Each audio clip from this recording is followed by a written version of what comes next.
Okay, so it's the Monday after my show. Took yesterday mostly off. We went out for sushi on Saturday night. It was great. I woke up. I had Eggs Benedict yesterday, which was Sunday morning.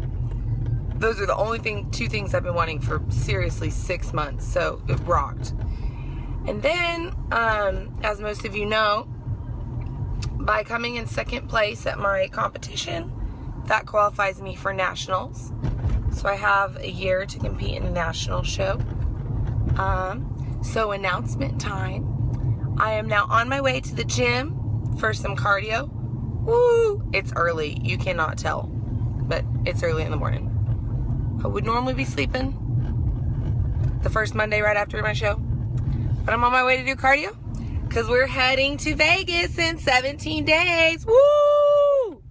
Anyways, I'm going to keep you posted on here, and we're going to kind of track my entire journey up until the national show.